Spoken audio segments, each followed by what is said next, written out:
جسے شوق ہے تو اسے دیکھے. آ چکے ایک اسپیسیفکلی یہ سوال سیدنا عثمان ابن حنیف رضی اللہ تعالیٰ عنہ کی حدیث سے متعلق ہوا جس کی انہوں نے غلط انٹرپریٹیشن کی. یہ حدیث صرف اور صرف وسیلہ اور توسل سے ریلیٹڈ تھی. اس میں کوئی استعانت استمداد کچھ ثابت نہیں ہوتا. کوئی گھسیٹ کے بھی کرنے کی کوشش کرے.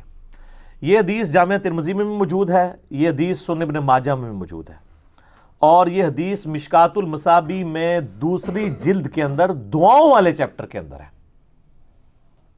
کہ نبی علیہ السلام نے ایک دعا تعلیم کی ایک صحابی کو. یہ مشکات المصابیح میرے ٹیبل پہ رکھی ہوتی ہے. اس کی دوسری جلد میں اگر آپ آئیں تو جامع دعاؤں کا بیان, اس کی جو تیسری فصل ہے اس میں انٹرنیشنل نمبر کے مطابق مشکات میں 2495 ہے, ترمذی میں یہ ہے 3578, اور سنن ابن ماجہ میں یہ حدیث موجود ہے. یہ حدیث کچھ یوں ہے کہ سیدنا عثمان ابن حنیف رضی اللہ تعالیٰ عنہ کہتے ہیں کہ ایک نابینا شخص نبی علیہ السلام کے پاس حاضر ہوا اور کہا یا رسول اللہ صلی اللہ علیہ وآلہ وسلم آپ میرے لیے دعا کریں کہ میری بینائی واپس آ جائے. آپ علیہ السلام فرمایا کہ اگر صبر کر لو تو اچھا ہے, اور اگر تم چاہتے ہو میں دعا کر دیتا ہوں. وہ بڑا سمجھدار تھا, اس نے کہا جنت تو ویسے ہی مل جانی ہے, صبر کر کے جنت جو کمانی ہے وہ تو ایمان کی بدولت مل ہی جانی ہے, دنیا تو میری آسان ہونا. نے کہا نہیں یا رسول اللہ آپ دعا ہی کریں. تو آپ نے پھر فرمایا کہ تم اس طرح کرو, وضو کرو, اس کے بعد 2 رکعت نفل پڑھو اللہ کے حضور, اور پھر یہ دعا کرو اللہم انی اسألک واتوجہ الیک بنبیک محمد صلی اللہ علیہ وآلہ وسلم. اے اللہ میں تجھ سے سوال کرتا ہوں اور تیری طرف متوجہ ہوتا ہوں اپنے نبی کے ذریعے محمد صلی اللہ علیہ وآلہ وسلم, نبی الرحمہ جو کہ نبی رحمت ہے. انی توجہت بکا الی ربی, اور اے اللہ کے محبوب صلی اللہ علیہ وآلہ وسلم میں آپ کے ذریعے متوجہ ہوتا ہوں اپنے رب کی طرف, لیقضی لی فی حاجتی ہذہ, کہ وہ اس حاجت کے معاملے میں میری حاجت روائی کر دے. اللہم فشفعہ فی, اے اللہ میرے نبی کی شفاعت میرے حق میں قبول فرما. اور سنن ابن ماجہ میں الفاظ ہیں کہ اے محمد میں آپ کے ذریعے سے, یا محمد کے الفاظ ہیں. یہاں تو ہے نا کہ آپ کے ذریعے سے, اس میں یا محمد کے الفاظ ہیں کہ یا محمد میں آپ کے ذریعے سے اللہ کی طرف متوجہ ہوتا ہوں. اس میں وہ کہتے ہیں نبی علیہ السلام سے انہوں نے مدد مانگ لی ہے. اس میں تو واضح الفاظ ہیں, اس میں دونوں حصوں میں اللہ کی طرف متوجہ ہوئے ہیں. دیکھیں وہ پہلی دعا کر رہے ہیں اے اللہ میں تیری طرف متوجہ ہوتا ہوں تیرے نبی کے ذریعے سے, ان کے وسیلے سے, اور اے اللہ کے رسول میں آپ کے وسیلے سے اللہ سے مانگتا ہوں. تو اس میں استمداد کہاں سے ہو گئی؟ یہ تو وسیلہ اور توسل ہے. اور وسیلہ اور توسل کے بارے میں یہ جو ایکسٹریم رویہ امام نے تیمیہ نے اختیار کیا, ہم اس کے ساتھ ایگری نہیں کرتے. ٹھیک ہے آپ وسیلہ اور توسل اختیار کریں, کوئی مسئلہ نہیں ہے. اور اس کو سپورٹیو ایک حدیث بھی ہے جس کی صحت میں اختلاف ہے, لیکن چونکہ ایک بہت بڑے امام طبرانی جنہوں نے یہ حدیث نقل کی ہے, المتوفا 360 ہجری, جو امام حاکم نیشا پوری کے استاد ہیں, المتوفا 405 ہجری. امام طبرانی نے کتاب لکھی المعجم الکبیر, طبرانی کی کتاب, اس میں یہی حدیث ایک دوسری فارم میں آئی ہے. اگرچہ اہل حدیث اس میں تھوڑا اختلاف کرتے ہیں, لیکن امت کی اکثریت اس کی صحت کے اوپر اتفاق کرتی ہے, امام طبرانی خود بھی. میں ان بحثوں میں نہیں پڑتا, میں اس حدیث کو صحیح مانتے ہوئے بات کر رہا ہوں. اس میں یہ ہے کہ سیدنا عثمان غنی رضی اللہ تعالیٰ عنہ کے دور میں ایک شخص حضرت عثمان کے پاس گیا اور کہا کہ جی میرا مسئلہ ہے, تو وہ اپنی حکومتی مصروفیت کی وجہ سے اس کی طرف متوجہ نہیں ہوئے. تو وہ شخص پھر سیدنا عثمان بن حنیف کے پاس آیا اور کہا کہ جی اس طرح حضرت عثمان تو میری بات ہی نہیں سن رہے ہیں. تو حضرت عثمان بن حنیف نے کہا کہ میں تمہیں ایک دعا سکھاتا ہوں.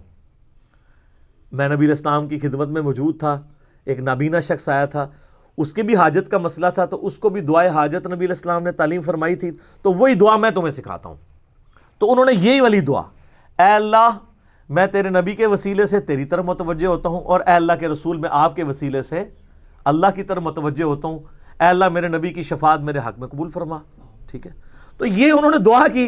نبی علیہ السلام کو مدد کے لیے تو نہیں پکارا کہ یا رسول اللہ مدد, انظر حالنا, آپ میری مشکل کشائی کریں, اللہ کی طرف متوجہ ہوئے. یہ دعا اسی طریقے سے 2 نفل کے بعد پڑھوائی تو حضرت عثمان کی طرف سے بلاوا آ گیا, انہوں نے مسئلہ حل کر دیا. تو حضرت عثمان بن حنیف کا وہ پھر شکریہ ادا کرنے کے لیے آیا, تو انہوں نے کہا یہ دعا میں نے تمہیں سکھائی ہے, اس دعا کی برکت سے یہ ہوا ہے. وہ کہتے ہیں جی یہ دیکھیں جی, اس دعا سے ثابت ہو گیا کہ نبی علیہ السلام کو آپ مدد کے لیے پکار سکتے ہیں. سر اگر مدد کے لیے ہوتا تو یہاں ہوتا اغثنی یا رسول اللہ, المدد یا رسول اللہ, کہ یہ موجود ہے. وہ دعا کے طور پہ انہوں نے تعلیم کیا ہے, ٹھیک ہے آپ کریں, ہمیں کوئی اعتراض نہیں ہے. نبی علیہ السلام کو مدد کے لیے تو اس میں نہیں پکارا, کہا ہے کہ اے اللہ کے رسول آپ کے وسیلے سے متوجہ ہوتا ہوں, اللہ تعالیٰ ہماری بات پہنچا دے, اس میں کوئی اختلاف نہیں ہے. ہم تو یہ بھی مانتے ہیں کہ سنن نبی داؤد میں صحیح سند کے ساتھ حدیث ہے, جب کوئی شخص میری قبر پہ آ کے سلام عرض کرتا ہے, اللہ میری روح لوٹا دیتا ہے, میں اس کے سلام کا جواب بھی دیتا ہوں. وہ اللہ کا معاملہ ہے, یہ سارے معاملات برزخی ہیں. لیکن اس کو دنیاوی اگر کہیں گے تو پھر میں آپ سے کہوں گا کہ اس سلام کا جواب ہم سنتے تو کوئی نہیں ہے. اگر وہ دنیاوی ہو تو ہم سن بھی رہے ہوں, ہمارا پہنچنا بھی برزخی ہے, آپ علیہ السلام کی روح کا لوٹنا بھی برزخی ہے, اور اس کا جواب دینا بھی برزخی ہے. وہ اس ٹائم اینڈ سپیس کی چیز نہیں ہے. لیکن یہ اس کو حقیقی اور حصی بنانا شروع کر دیتے ہیں, اس حوالے سے وہاں سے اختلاف شروع ہو جاتا ہے. تو سر یہ اس حدیث سے مجھے بتائیں استعانت کو یا استمداد کو گھسیٹ کے ثابت کرنا, تو میں اس کے اوپر وہی بات کروں گا کہ یہ اسی طریقے سے ہے جیسے کوئی جو ہے وہ نعت کے فضائل کے ذریعے ڈسکو قوالیاں ثابت کرنا شروع کر دے. وہ دو الگ چیزیں ہیں. آپ صرف کسی چیز کے, میں نے پہلے بھی کئی دفعہ عرض کیا کہ ہمارے سب کانٹیننٹ کا کلچر ہے کہ وہ 10 لکھا ہوتا ہے نا, تو ایک صفر لگاتا ہے ایک بزرگ آ کے, اس کو 100 بناتا ہے. ایک اور بزرگان دین میں سے ایک بزرگ آتا ہے, وہ کہتا ہے نہیں صفر میرا بھی لگا لو, کرتے کرتے وہ لاکھ بن جاتا ہے. 10 سے بات شروع ہوتی ہے اور وہ لاکھوں تک پہنچ جاتی ہے. جتنی بات ہے اتنی رکھیں. اور یہ سیدنا عثمان بن حنیف رضی اللہ تعالیٰ عنہ کا فہم ہے کہ انہوں نے اس دعا کو نبی علیہ السلام کی وفات کے بعد بھی ایز اے دعا تعلیم کیا ہے. ہم کوئی اس معاملے میں کسی کے اوپر فتویٰ نہیں لگاتے, کوئی کرنا چاہتا ہے ضرور کرے, لیکن سر جان کی امان پائیں تو عرض کرے ان سے بھی ایک بڑے صحابی ہیں جو امیر المؤمنین ہیں, جن کے بارے میں اسپیسیفکلی ہمیں حکم ہے جامع ترمذی میں, سنن ابی داؤد میں, سنن ابن ماجہ میں, علیکم بسنتی و سنت الخلفاء الراشدین المہدیین, تم پر میری سنت اور میرے خلفاء راشدین کی سنت لازم ہے. جب کبھی ایک خلیفہ راشد اور ایک عام صحابی کی سنت آپس میں کو ٹکرائے گی, ہم پریفریبل خلیفہ راشد کو فالو کریں گے, دوسرے صحابی پہ ہم فتویٰ نہیں لگاتے. نعوذ باللہ, ہم کبھی نہیں جرت کریں گے کہ ہم حضرت عثمان ابن حنیف کو کبھی معاذ اللہ بدعتی کہنا شروع کر دیں یا نعوذ باللہ, ایسی بات نہیں. لیکن سر وہ بھی تو پبلک کو بتائیں. یہ روایت تو طبرانی میں ہے, دور کی کتاب میں, کیونکہ جو ترمذی اور ابن ماجہ میں وہ تو آپ علیہ السلام کی مبارک زندگی والی دعا ہے. جو بعد والا واقعہ ہے وہ تو اس میں موجود نہیں ہے, وہ تو طبرانی میں ہے. اور جو صحیح بخاری کے اندر تھا وہ یہ چھپاتے ہیں, اور چھپاتے ہیں تو اس کے اندر بھی بیان بھی کرتے ہیں تو ڈنڈی مارتے ہیں. اور وہ ہے صحیح بخاری میں انٹرنیشنل نمبر کے مطابق 1010 نمبر حدیث, 1010 کتاب الاستسقاء چیپٹر کے اندر. سیدنا عمر فاروق رضی اللہ تعالیٰ عنہ کے زمانے میں قحط پڑ گیا تو وہ آپ صلی اللہ علیہ وآلہ وسلم کے چچا عباس ابن عبد المطلب کو اللہ کے حضور لے کر آئے دعا کے لیے, اور انہوں نے دعا کیا کہ انا کنا نتوسل الیک بنبینا صلی اللہ علیہ وآلہ وسلم, بے شک اے اللہ ہم پہل تیرے نبی کا توسل اختیار کیا کرتے تھے تو تو ہم پہ بارش نازل فرماتا تھا, اب ہم تیرے نبی کے چچا کو لے کے آئے ہیں, پس ہم پہ بارش نازل فرما ان کی دعا کی برکت سے. تو انس بن مالک کہتے ہیں بارش نازل ہو جاتی. تو یہ وسیلہ شخصی سامنے موجود دعا کروائی. اب سیدنا عمر نے یہ کیوں کہا کہ پہلے ہم نبی علیہ السلام کو وسیلہ شخصی کے طور پہ لاتے تھے, یعنی ان سے دعا کرواتے تھے, اب ہم ان سے کروا رہے ہیں. تو آج کا کوئی پاکستانی عاشق رسول ہوتا تو وہ سیدنا عمر سے سوال کرتا کہ نبی علیہ السلام کی وفات کے بعد کیا آپ ان کی عظمت کے منکر ہو گئے, اب کیوں نہیں ان کا وسیلہ پیش کر رہے, اب ان کی قبر پہ جا کے آپ کیوں نہیں نبی علیہ السلام سے کیوں نہیں ریکویسٹ کر رہے. یہ کہتے ہیں نا, کسی کی جرت تھی وہ کہتا. ہاں, یہ 1400 سال بعد تو کہا جا سکتا ہے, یہ بڑا آسان ہے. تو سیدنا عمر فاروق رضی اللہ تعالیٰ عنہ علیہ السلام نے امت کو یہ عقیدہ سمجھایا کہ یہ چیز پریفریبل ہے کہ آپ اللہ کے حضور ایسے شخص سے دعا کروائیں جو سامنے موجود ہو. اور اس سے بھی بڑھ کے سیدنا عمر سے تو کوئی ڈھکی چھپی بات نہیں تھی. صحیح مسلم میں ایک حدیث موجود ہے کہ ایک سفر کے دوران جب بارش قحط پڑا ہوا تھا, راستے میں پانی بھی اویلیبل نہیں تھا, صحابہ کرام نبی علیہ السلام کے ساتھ سفر کر رہے تھے, تو سیدنا عمر نبی علیہ السلام کی خدمت میں حاضر ہوئے. کہا یا رسول اللہ, ہم نے بڑی مشکل سے تھوڑا تھوڑا پانی جمع کر کے ایک یہ پانی کا کٹورا جمع کیا ہے, اور اتنے صحابہ ہیں, آپ اس کے لیے دعائے برکت کر دیں تاکہ سارے سیراب ہو جائیں. جس طرح کہ بخاری مسلم میں آتا ہے کہ صلح حدیبیہ کے موقع پر جابر بن عبداللہ کہتے ہیں رضی اللہ تعالیٰ عنہ علیہ السلام کہ نبی علیہ السلام نے ایک پانی کے برتن میں انگلیاں رکھی تو آپ کے مبارک انگلیوں سے پانی کے چشمے جاری ہوئے. 1500 صحابہ نے وضو کیا, پانی پیا, جانوروں کو پلایا اور سٹور بھی کر لیا. اور جابر بن عبداللہ کہتے ہیں اللہ کی قسم ہم 1,00,000 بھی ہوتے نا وہ پانی زیادہ تھا. تو یہ معجزہ ظاہر ہوا. اور صحیح مسلم میں آتا ہے کہ سیدنا عمر نے ایک اور سفر میں یہ مشورہ دیا, وہاں پہ بھی پانی کے چشمے جاری ہوئے آپ کی مبارک انگلیوں سے. تو سیدنا عمر کو تو یہ بات پتا تھی کہ نبی علیہ السلام کی انگلیوں سے پانی کے چشمے جاری ہوتے ہیں, تو وہ سیدھا قبر رسول پہ کہتے ہیں یا رسول اللہ آپ اپنا مبارک ہاتھ باہر نکالیں, میں یہ پانی کا کٹورا لے کے آیا ہوں. تو آپ حیات النبی کا ہمارا عقیدہ ہے جو کہ وہ بعد والے لوگ رکھیں گے, ایک وہ ہے جو صحابہ کا عقیدہ اور ہمارا عقیدہ ہے, ایک بعد والوں کا ہے. تو آپ نکالیں, اس کٹورے میں ہاتھ رکھیں تو سر یہ پانی کے چشمے جاری ہو جائیں گے. یہ تو انہوں نے کوئی نہیں کیا, ان سے حدیثیں ڈھکی چھپی تو نہیں تھی.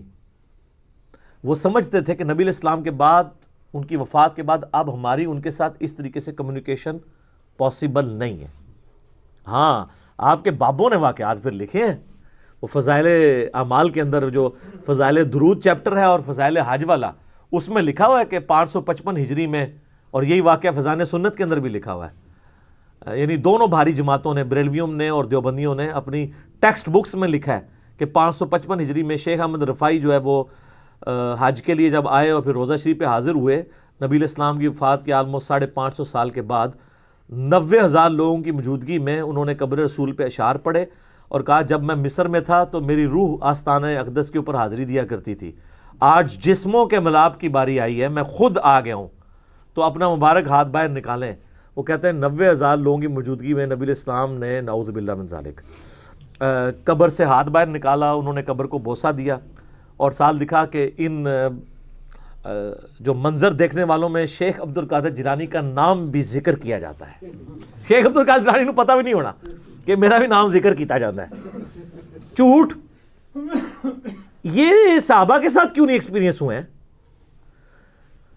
بہت بڑا واقعہ جس سے امت دو ٹکڑے ہو گئی ہے, سقیفہ بنی ساعدہ والا. مولا علی اور سیدنا ابوبکر کا جو اختلاف تھا بیعت کے معاملے میں, 6 مہینے مولا علی نے بیعت نہیں کی ہے. کسی صحابی کے دماغ میں بھی یہ بات نہیں آئی کہ قبر رسول سے جا کے فیصلہ کروا لیتے ہیں کہ آپ کا سکسیسر کون ہے. ان کو پتا تھا نبی علیہ السلام کے ساتھ اب ہم یہ کمیونیکیشن نہیں کر سکتے, صلاۃ و سلام ہمارا پہنچتا ہے, یہ کام نہیں کریں گے. پھر اما عائشہ 47 سال اس حجرہ میں رہی ہیں جس حجرے کے اندر نبی علیہ السلام کی مبارک قبر ہے. کوئی ضعیف روایت دکھائیں کہ اما عائشہ کہیں کہ میری نبی علیہ السلام کے ساتھ قبر پہ ملاقات ہوئی ہے. ان سے زیادہ لاڈلا کون تھا؟ شیخ احمد رفاعی زیادہ لاڈلا ہے. پھر وہ مولانا جامی اور پتہ نہیں کون کون سے واقعات انہوں نے شعر و شاعری کے مشہور کیے ہیں. پھر جب سیدہ عائشہ جنگ جمل کے لیے نکلی ہیں, بعد میں جو ان کو اپنے اس سفر کے اوپر شرمندہ ہونا پڑا, اس وقت نبی علیہ السلام مبارک قبر سے ہاتھ نکال کے اما عائشہ کو جانے سے ہی روک لیتے کہ عائشہ نہ جاؤ. کوئی واقعہ نہیں ہوا.